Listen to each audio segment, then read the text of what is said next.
शायद ये बात पुरुषों को अच्छा ना लगे, मगर ये हिंदुस्तान की सच्चाई है। ఇది ఎవరు ఒప్పుకున్నా ఒప్పుకోకపోయినా ఇది మాత్రం నిజమనే విషయాన్ని తెలియజేస్తా ఉన్నాను। और इस एक्स्ट्रा 8 घंटे के लिए महिलाओं को कुछ पैसा नहीं मिलता है। కానీ 8 గంటలు పనిచేసిన ఎక్కువ పనితనానికి మాత్రం ఎక్కడవంటి చెల్లింపు ఉండదు అనే విషయాన్ని చెప్తా ఉన్నాను। इसीलिए हमारी सरकार एक ऐतिहासिक क्रांतिकारी काम करने जा रही है। కాబట్టి భారతదేశంలో కాంగ్రెస్ పార్టీ రాగానే ఒక అపూర్వమైన అద్భుతమైన ప్రణాళికను పథకాన్ని మీ అందరికీ తీసుకొస్తాను అని చెప్తా ఉన్నాను। दुनिया में किसी भी सरकार ने ये काम करने का सोचा भी नहीं है।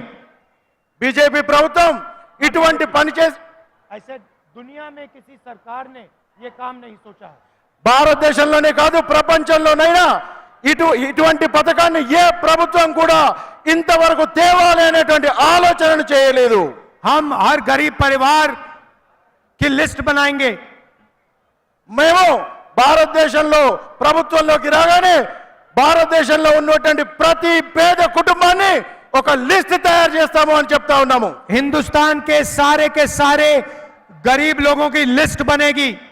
భారతదేశంలో ఉన్నటువంటి ప్రతి కుటుంబం పేద కుటుంబాన్ని గుర్తించి ఒక లిస్ట్ తయారు చేస్తాము అని చెప్తా ఉన్నాము। हर गरीब परिवार में से एक महिला का नाम चुना जाएगा। ప్రతి పేద కుటుంబంలో నుంచి ఒక మహిళను గుర్తిస్తాము అని తెలియజేస్తా ఉన్నాము। और उस महिला के बैंक अकाउंट में साल का 1 लाख रुपया हमारी सरकार डाल देगी। భారతదేశంలో కాంగ్రెస్ పార్టీ ప్రభుత్వంలోకి రాగానే ప్రతి బీద కుటుంబం నుంచి ఒక అక్కకు ఒక మహిళకు ₹1,00,000 ప్రతి సంవత్సరం డిపాజిట్ చేస్తాము వాళ్ళ బ్యాంక్ అకౌంట్ లో చెప్తా ఉన్నాము। 8,500 रुपए हर महीने खटाखट साल के 1 लाख रुपए। ప్రతి సంవత్సరం ప్రతి నెల ₹8,500 టకాటక్ అని మీ బ్యాంక్ అకౌంట్లలో డిపాజిట్ అవుతుంది అని తెలియజేస్తా ఉన్నాము। अगर मोदी 22 अरबपति बना सकता है तो हम करोड़ों लाखपति बना सकते हैं। మోడీ గారు 22 మందిని 22 కుటుంబాలను బాగా ధనవంతులను చేస్తే నేను భారతదేశంలో ఉన్నటువంటి ప్రతి కుటుంబాన్ని ధనవంతులను చేసే పని చేస్తాను అని చెప్తా ఉన్నాను। नरेंद्र मोदी जी ने हिंदुस्तान के युवाओं को बेरोजगार बनाया। నరేంద్ర మోడీ గారు భారతదేశంలో ఉన్నటువంటి చదువుకున్నటువంటి విద్యార్థులను నిరుద్యోగంలో ఉంచారు, నిరుద్యోగులుగా మిగిల్చారు అని చెప్తా ఉన్నాను। मैं 4000 किलोमीटर कन्याकुमारी से कश्मीर चला, रास्ते पे लाखों बेरोजगार युवा मिले, कहते हैं नरेंद्र मोदी ने हमें बर्बाद कर दिया।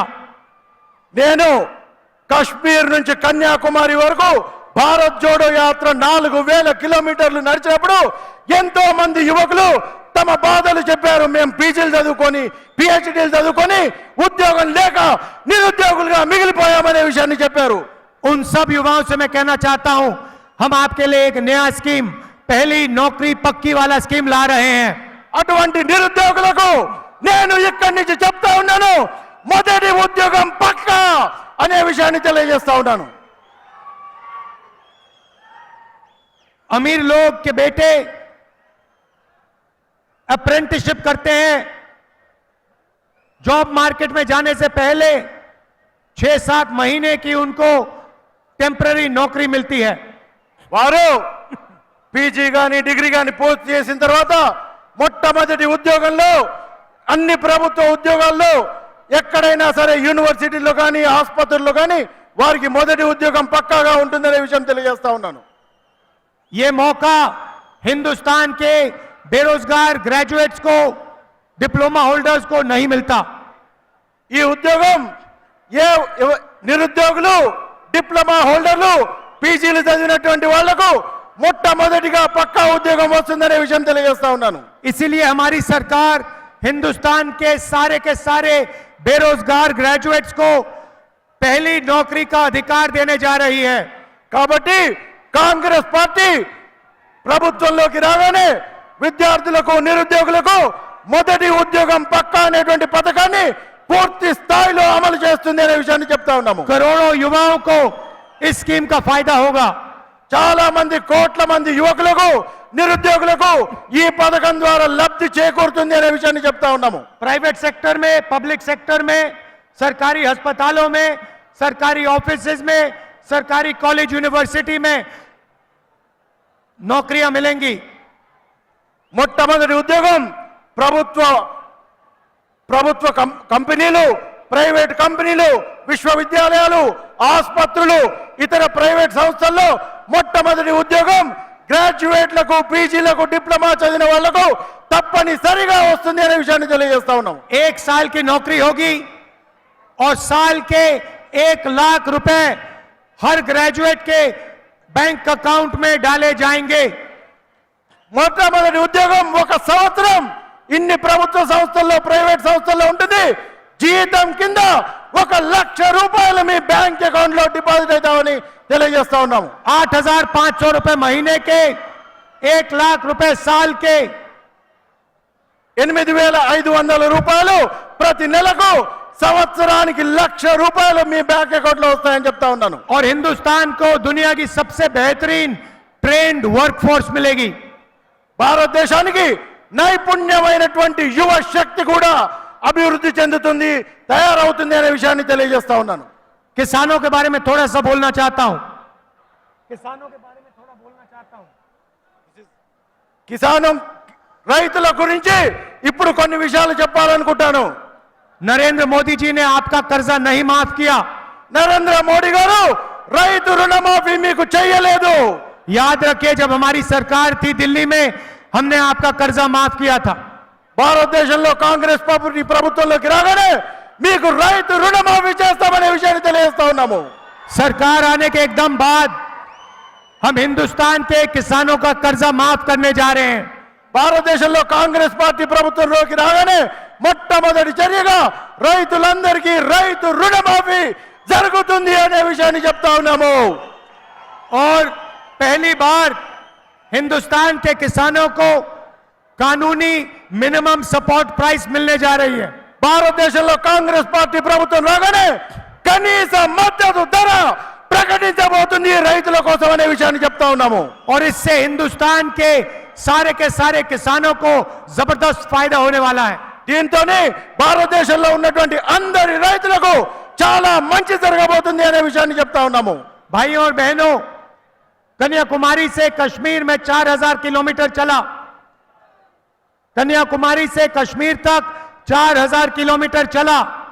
భారతదేశంలో కశ్మీర్ నుంచి కన్యాకుమారి వరకు 4,000 కిలోమీటర్ల పాదయాత్ర చేశాను నేను అని చెప్తా ఉన్నారు. बीजेपी ने देश में नफरत फैलाई। బీజేపీ భారతదేశంలో ఎటువంటి అవినీతి చేసింది?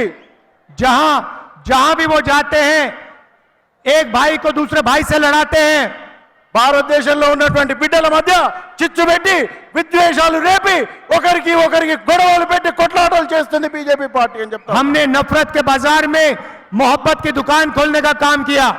మేము విద్వేషాల బజార్లో ప్రేమ దుకాణాన్ని ఓపెన్ చేసేటువంటి, తెరిచేటువంటి కార్యక్రమాన్ని పెట్టుకున్నాము అని చెప్తా ఉన్నాము. हिंदुस्तान को जोड़ने का काम किया। భారతదేశాన్ని ఏకం చేసేటువంటి పని చేస్తా ఉన్నామని చెప్తా ఉన్నాము. नफरत से किसी का फायदा नहीं होता, मोहब्बत से देश आगे बढ़ता है। విద్వేషంతో సాధించే లేదు, కానీ ప్రేమతోనే ఐక్యంగా భారతదేశం ఒక కుటుంబంగా ఉండాలని చెప్తా ఉన్నాము. मैं आपसे कहना चाहता हूं कि आप गरीबों की सरकार चुनिए, किसानों की सरकार चुनिए, पिछड़ों, दलितों, आदिवासियों की सरकार चुनिए। నేను మిమ్మల్ని అందరినీ కోరుతా ఉన్నాను, మీరు బీదలు, దిక్కులు, దళితులు, ఆదివాసీలు, మైనారిటీలు ఉన్నటువంటి వాళ్ళ సంక్షేమాన్ని చూసేటువంటి ప్రభుత్వాన్ని ఎన్నుకోండి అని చెప్తా ఉన్నాను. नरेंद्र मोदी जी अरबपतियों की सरकार चलाते हैं, वैसी सरकार से हिंदुस्तान का फायदा नहीं होगा। నరేంద్ర మోడీ గారు ధనవంతుల కోసం ప్రభుత్వాన్ని ఏర్పాటు చేస్తారు, ధనవంతుల కోసమే ప్రభుత్వాన్ని నడుపుతారు అని చెప్తా ఉన్నాను. దానివల్ల భారతదేశానికి ఎటువంటి మేలు జరగదు. आप सब दूर दूर से आए, इतनी गर्मी में आए, इसके लिए आपको दिल से धन्यवाद करना चाहता हूं। మీరందరూ ఎన్నో ప్రాంతాల నుంచి, దూరాల నుంచి ఇంతకు ఎండకు ఓర్చుకొని ఇక్కడికి వచ్చినందుకు మీ అందరికీ ధన్యవాదాలు తెలియజేస్తా ఉన్నాను. हमारे कैंडिडेट हैं, इनको आप भारी बहुमत से जिताइए। మన క్యాండిడేట్ నాగర్ కర్నూల్ ఎంపీగా నిలబడుతున్నటువంటి డాక్టర్ మల్లు రవి గారిని భారీ మెజారిటీలో గెలిపించాలని మిమ్మల్ని ఒక్కసారి రిక్వెస్ట్ చేస్తా ఉన్నాను అని చెప్తా ఉన్నారు. जय हिंद, जय तेलंगाना. జై హింద్, జై కాంగ్రెస్.